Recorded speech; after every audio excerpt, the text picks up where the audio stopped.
What is the answer to number 1? 3. 3, absolutely correct. So you would need to multiply both sides by 12, or you could multiply both sides by 8. You got to multiply by a denominator.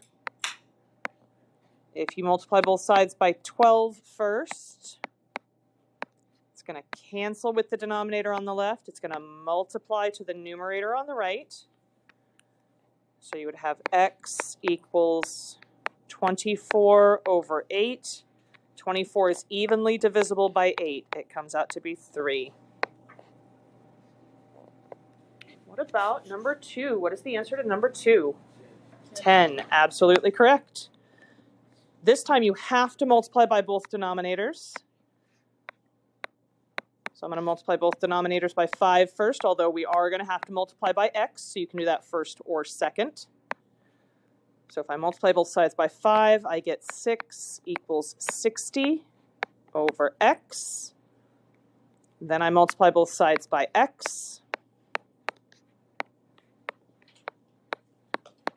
Cancels my denominator here, so then I have 6x equals 60. Last thing we do is divide both sides by 6, and that's how we get that x is 10.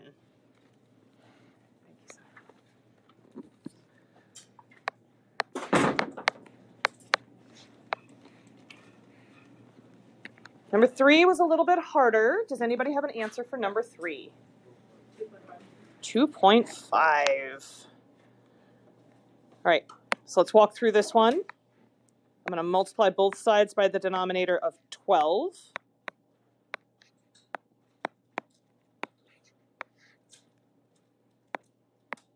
So that would give me x plus 2 equals 3 times 12 is 36 divided by 8. If I do 36 divided by 8 on my calculator, I get 4.5. And then I subtract the 2 from both sides to get the x all alone. And that's how we get x equals 2.5. What about number 4? What is the value for x on number 4? 2. Also absolutely correct. So this time we have to set the fractions up, which means we have to put the corresponding parts together. X, right here, this side of the left-hand triangle, has a congruence mark right here on this one vertex. When I look at the other triangle, the corresponding piece to that would have to be 3, because this angle right here has the congruence mark. So I need x over 3 as one of my fractions, or you could do 3 over x. My other fraction would have to match up my other two corresponding parts. Which way would it go? 4 over 6 or 6 over 4? 4 over 6, left-hand triangle over the right-hand triangle. Then you multiply both sides by denominators. I would multiply both sides by 3 because that'll get the x all by itself. It's going to cancel on the left, multiply to the numerator on the right. So I would have x equals 12 over 6. And 12 over 6 is 2, so x is 2. And what about the very last problem, number 5? What is the answer for that one? 2.6 repeating. Absolutely. All right, so there's a couple ways you could set this one up. I would put the two numbers that are on the top in a fraction together. Doesn't matter which one you put on top and which one you put on bottom. So I'm going to do 2 over 3, but you could do it the other way around. And then for the other fraction, I need the other side of the triangle. The only reason I'm able to set these fractions up this way is because we have these parallel lines. If we did not have parallel lines here, then I would have to approach the problem in a different way. So 2 over 3 equals bottom side of the fraction would be x over 4 to stay consistent. And then I would multiply both sides by 4.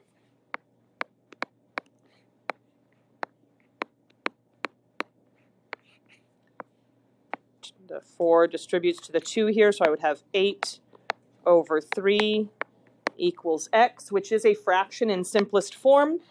If I pop that into my calculator, I get 2.6 repeating. So either of those. Now there is another way you could set this proportion up. If you use the warm-up from yesterday to try to help you set this up, another way you could set this up correctly, you could do 2 over x equals 3 over 4. So you'd be putting the two sides of the left-hand portion together in a fraction, and then the two sides of the right-hand portion together in a fraction. So you can either stay on the same side of the triangle and make a fraction out of those numbers, or you can stay like in the same section. Like the 2 and the x are in this particular section. You can make a fraction out of that. All right. Very nice work on the warm-up today. The rest of our time together is for me to answer any questions you guys have off of the review. You will be turning in your warm-up pages, but you can go ahead and hang on to them for now. Have you turn them in at the end of class.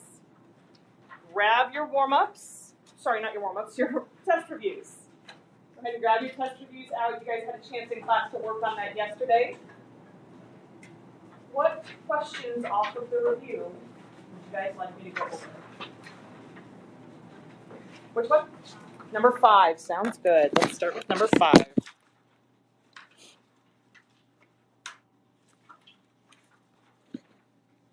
There we go, number 5. All right, we're going to see my really bad artwork here. John is standing near a lamppost and wants to know its height. He's realized he's formed similar triangles and can use a proportion to solve the problem.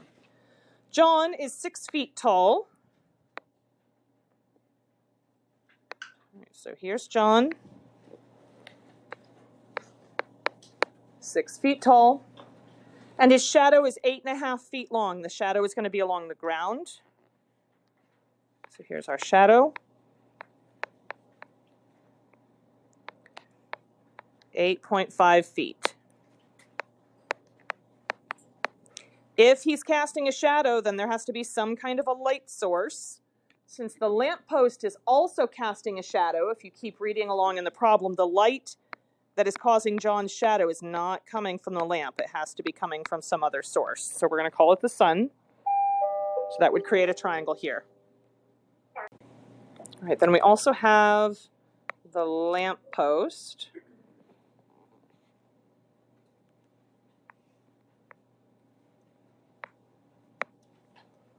We don't know the height of the lamppost, so we're going to call that x. But we do know the length of its shadow. It is casting a shadow that is 20 feet long.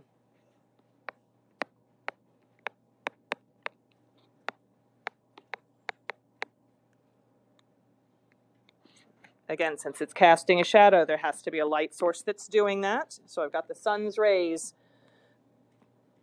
forming the third side of that triangle there. The lamppost and the shadow are forming a right angle. John and his shadow are also forming a right angle. It tells us up here that they are forming similar triangles. So we can match up corresponding parts here. John's height of 6 feet would correspond to what in the other triangle? X. So I need to make a fraction out of those two. Which one do you want to put on top? The 6 or the x? X sounds good. So I'm going to have x over 6 equals, my other fraction needs to be comparing what like parts? The shadows. Since I have x in the numerator of the first fraction, what has to go in the numerator of the second fraction? 20. It'd be 20 over what? 20 over 8.5. X is part of a fraction. We just did this on the warm-up. Please get your review out, sir. So we're going to multiply by denominators. Which denominator would you like to multiply by? 6. If we can get x all alone with just one multiplication, then we usually only need to do it once. If I can't get x all by itself on one side, multiplying just once, that's when I'm going to have to make sure to multiply by the other denominator as well. All right, so I have x equals 20 times 6 is 120 over 8.5. And when I divide those, it does not come out pretty. So I'm going to go ahead and take it out to, the problem doesn't say, so I'm going to take it out to 3 decimal places. So 14.118 feet.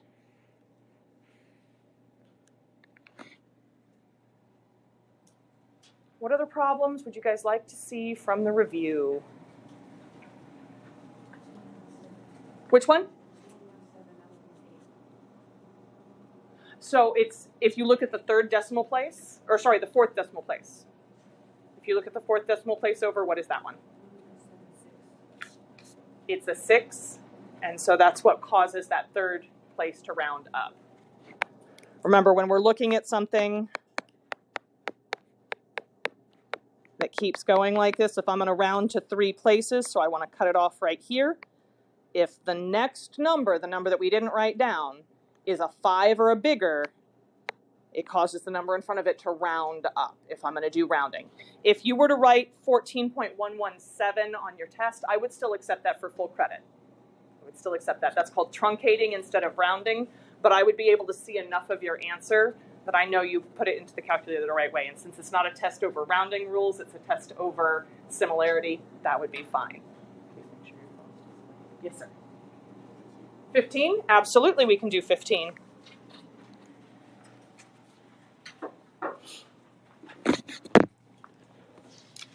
Flip this over.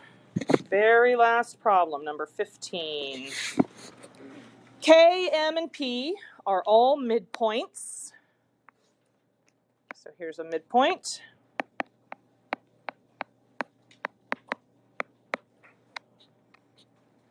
Here's a midpoint.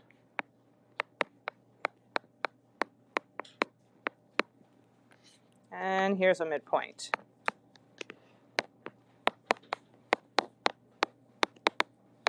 If those are all midpoints, then what do we call these 3 segments that are inside that larger triangle? Those are all mid segments. So I'm going to kind of write that down below because I don't have room to add it to my triangle. So KP, KM, and MP are all mid segments.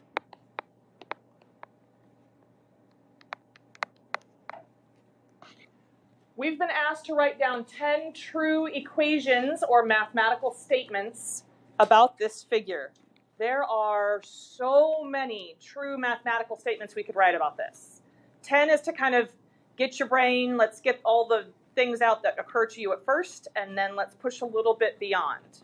I'm not going to ask you to write things out like this on the test, but I am going to ask you to use properties of mid-segments, so this is a way to get our mind kind of moving on that. We learned 2 big properties about mid-segments in this module. Does anybody remember one of them?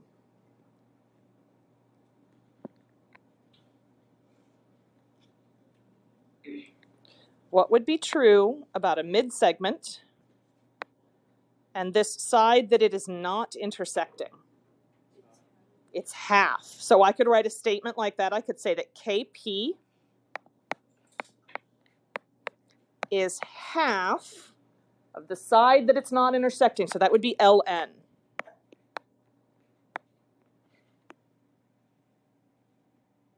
And then I could kind of cheat a little bit. I just made that statement that's more of an equation, but I know how big LN is, right? How big is LN? 23. Well, if KP is half of that, then how big is KP? If it's half of 23, 11.5. So right after that, I could make the statement that KP is 11.5.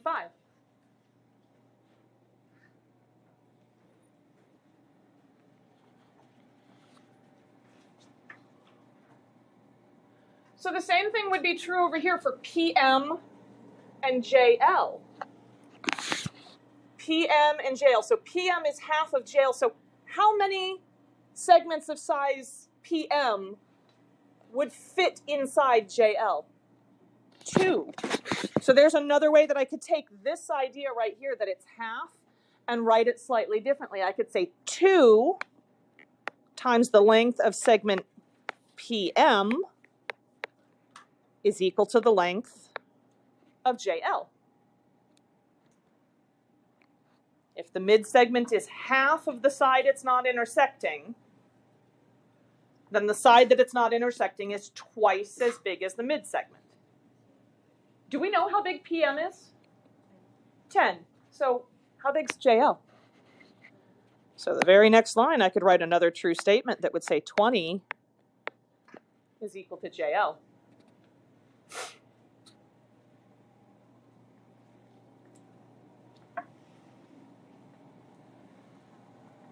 If P is the midpoint of side JN, what would that mean about JP and PN? They're the same, they're congruent. So I can mark that on my picture. So JP is congruent to PN.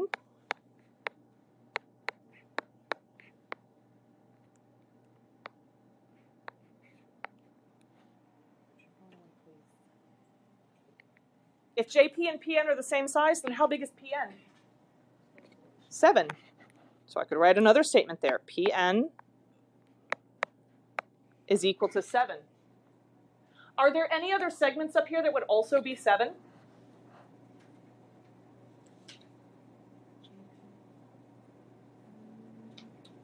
JP is 7, that's marked on there. So JP is 7, PN is 7. Are there any others?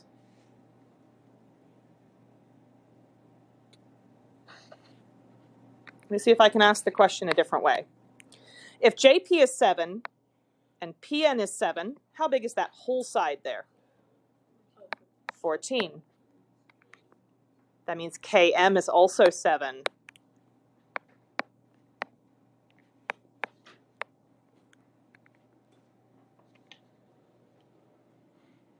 And actually, this question that I asked right here, I can use that to write another true statement here. I could say that JP plus PN is equal to JN.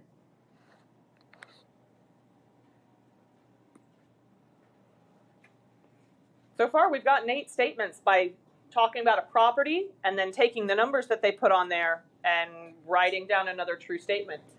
Can you guys give me any other true statements?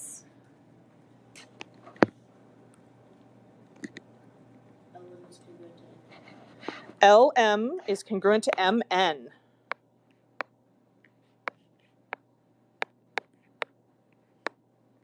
Because M is a midpoint. So we can absolutely say that. These pieces here are congruent. We only need one more statement. Can anybody think of another true statement here? LM is equal to what? I just didn't hear you. MN? Yeah. LM, that length is equal to MN. So the first statement says they're the same size. The second statement says the length of segment LM is equal to the length of segment MN. All of those are true. And I could kind of keep going around the triangle and write other true statements like JK plus KL equals JL. I could say that JK and PM are the same size. So we could kind of keep going on with other statements here, looking at these railroad tracks, the mid-segment and the side that it doesn't intersect. There was one other property of mid-segments and the side that it doesn't intersect. Does anybody remember what it is? It's not just half, although that is true. Notice how the mid-segment and the side that it's not intersecting kind of look like railroad tracks. What does that mean about them if they look like railroad tracks like that? They're parallel. So that's another statement that we could have made about this. We could have said that KP is parallel to LN. So there's a freebie statement 11 here. And we could say that about all of the mid-segments. All of the mid-segments are going to be parallel to the side that they are not intersecting. What other problems off the review would you guys like me to go over?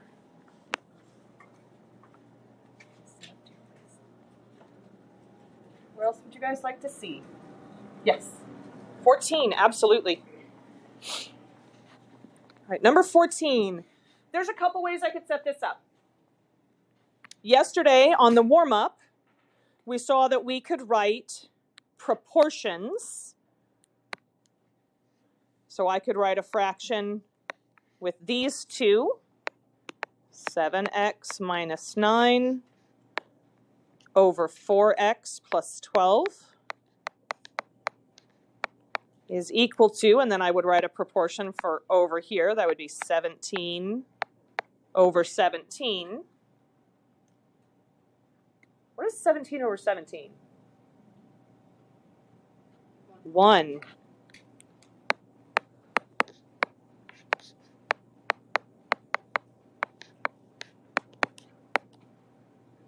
Then I can multiply both sides by the denominator here. I only have one denominator now since 17 over 17 was 1.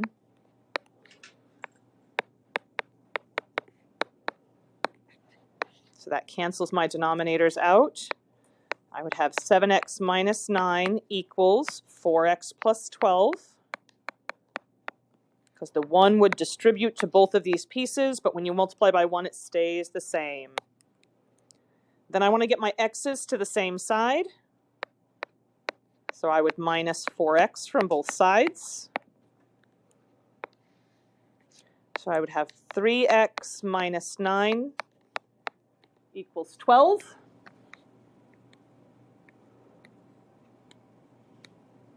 What do I do after that?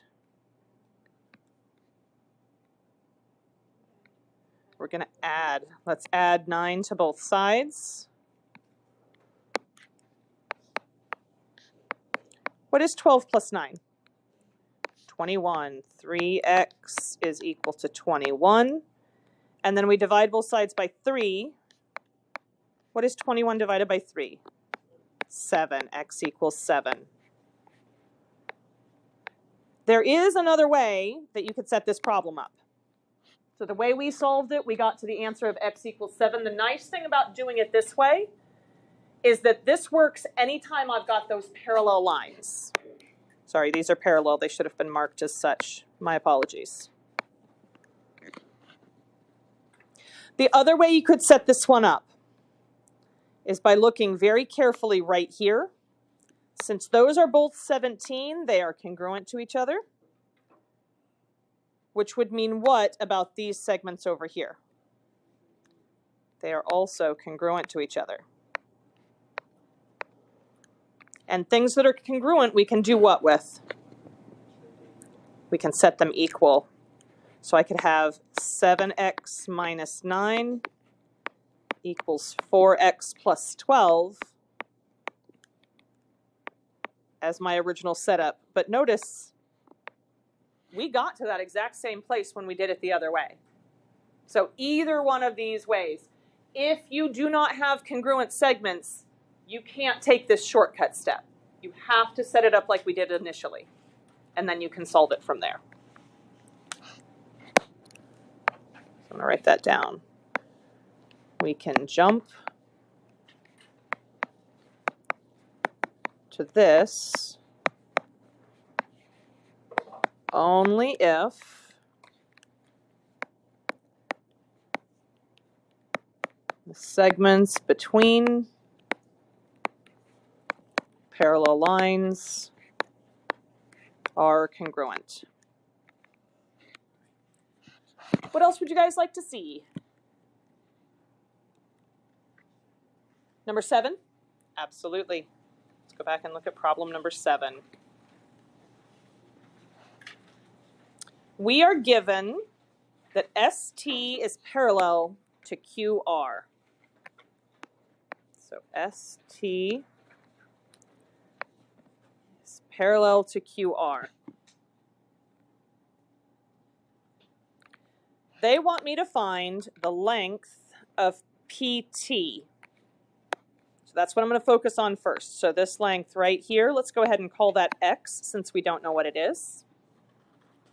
There's a couple ways we could approach this problem, but I think the easiest way to explain right now is because these lines are parallel, I can set this up exactly the same way we just set up that last problem when we had the parallel lines. So I can have this segment right here and this segment right here forming a fraction. So I would have 28 over 11.2 is equal to, and then on the other side, we're going to look at these segments in between the parallel lines. We have x and 16. So x over 16. There are other ways to approach the problem, and I will show you another way to approach this problem after we finish solving this. From here, to get x all by itself, I need to multiply by 16. If I multiply by that denominator, it'll get the x all by itself. So then I multiply 16 and 28 together. Can somebody tell me what 16 times 28 is? You said 442? 48, thank you. 448 divided by 11.2 is equal to x. And then I need to divide 448 by 11.2 on my calculator. And that comes out to be what? 40.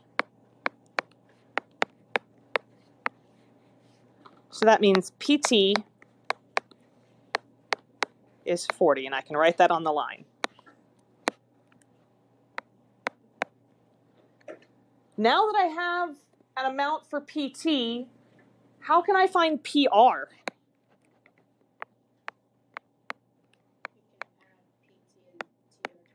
Yes, we can add PT, which is, we have represented by x, and TR, which is 16. We just figured out that PT is 40, so I'm adding 40 and 16 together, which means that PR is 56.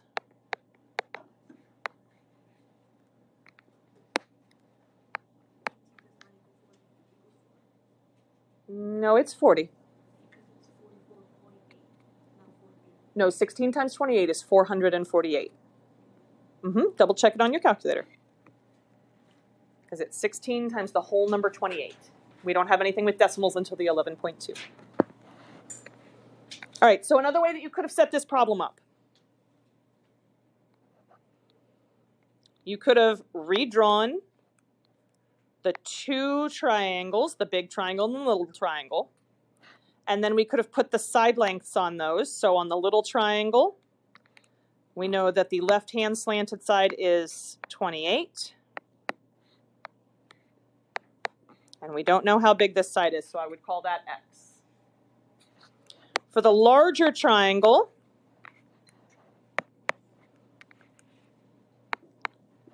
I would need to add to find the length of this side. I would have to add the 11.2 and the 28 together, which would give me 39.2 for this side over here. For the other side, I would have to do some adding again. I don't know how big PT is, but we've called it x. We do know how big TR is. That's 16. So this whole side over here would be x plus 16. And then I could use that with similar triangles. So my corresponding sides between the two triangles would be 28 and 39.2. On the other side, my corresponding sides there would be x and x plus 16. So I could have also set it up that way, multiplied by both of my denominators. There's going to be a little bit more distributing work to do here, but you would end up with the exact same final answer.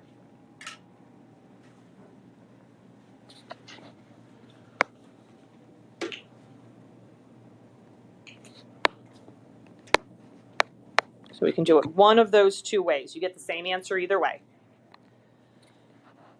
Got about 8 more minutes. That's probably enough time for 2 problems. What would you guys like to see? Number 11, sounds good. We have 2 parts here. Hopefully I can get both of them done rather quickly. Each pair of triangles are similar. Find the value of x. So So we have the 12 and the 6. I'm going to make a fraction out of those. Those are corresponding parts. So 12 and 6. For the other corresponding part, I'm going to look at this whole side here, and that'll correspond to this. How big is that whole side on the larger triangle? 10. And that would correspond to the x here on the other one, because that's already that whole side. So I would have 10 over x. Because x is in my denominator, I know I'm going to have to do 2 multiplications. So we're going to multiply by one of our denominators first. I'm going to multiply by 6. So that would give me 12 equals 60 over x.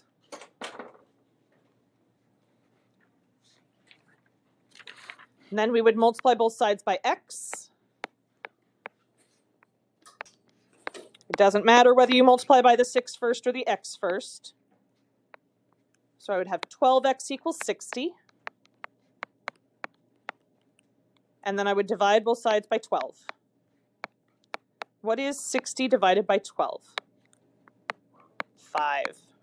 So on part A, x equals 5. On part B, it says that AD and RU are angle bisectors. So AD is an angle bisector. That means these two angles are congruent. And RU is also an angle bisector. So it's cutting angle R into 2 congruent angles there. They tell me that AC is 5. That RT is 3. That AD is 4.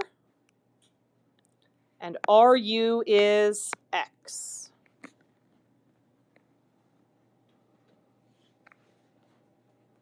So now we need to match up corresponding parts. Let's match up our angle bisectors first.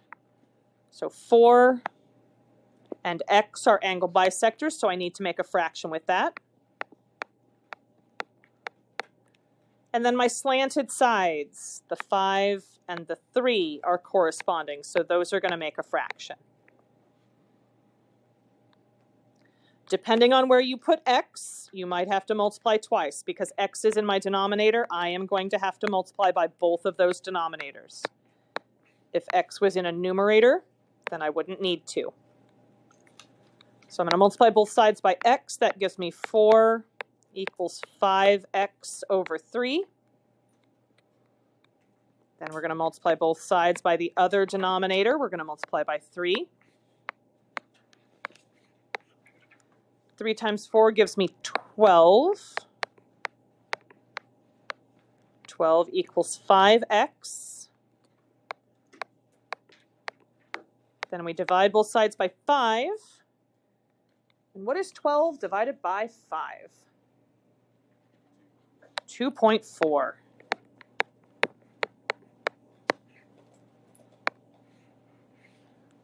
All right, that used 4 of our 8 minutes. I've got time for one more problem.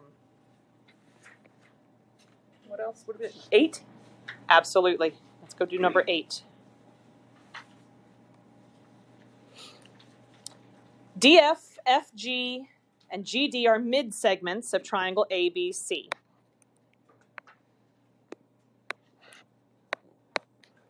Remember, we already talked when we did number 15. Mid-segments are how much of the side that they do not intersect? Half.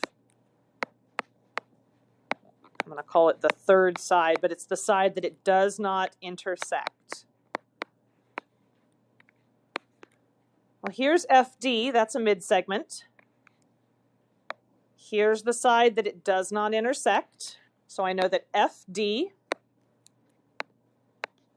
because it is a mid-segment, is equal to half of BC.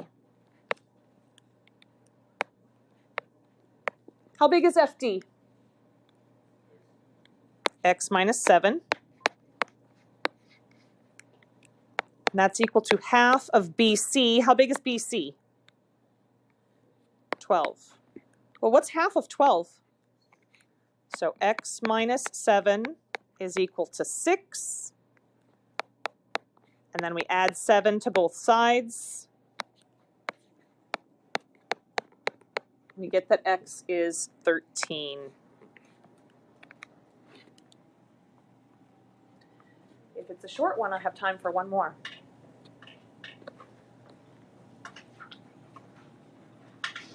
10? Sounds good. Let's look at number 10.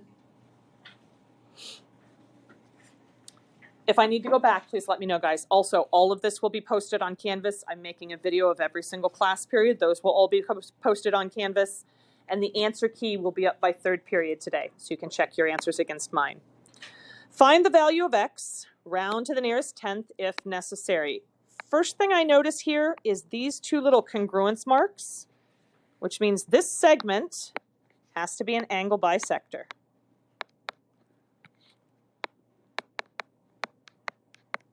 I don't know how big that angle bisector is, but I do see that it's splitting this side over here. Here's where it's intersecting. And it's cutting it into two segments. One is x, one is 5. Those are going to make a fraction together. That split side will make a fraction together. So x and 5 make a fraction.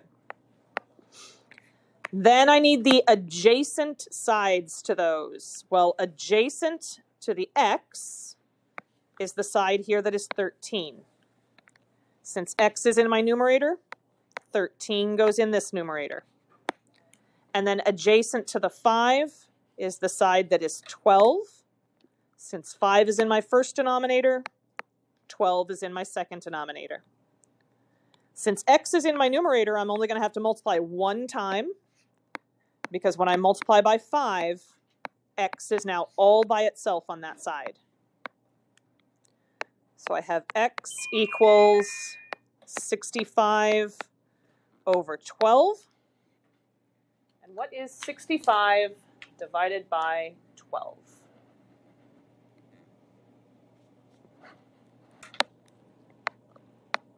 Yeah, this one doesn't come out pretty. It is 5.417 when I rounded. Remember, if that third decimal place is one number off from what I have down on my answer, that is perfectly fine. One number off on the third decimal place tells me that it's just a rounding difference and not that you did the problem incorrectly. All right, like I said, I'm going to be posting videos from all of my classes today on Canvas. I'm going to post all the work that we do in class, but then my nice, pretty answer key will also be posted for you to check against. You are welcome to contact me through Canvas if you guys have any problems or any questions, or you need help with any of the other problems. Highly recommend, if you are struggling with a question, check the PowerPoint, the embedded slides, and see if that problem is on there, because if it is, that means it's in one of the videos. If you want to know which video, you are welcome to contact me, and I can tell you exactly which class period's video those particular problems are in.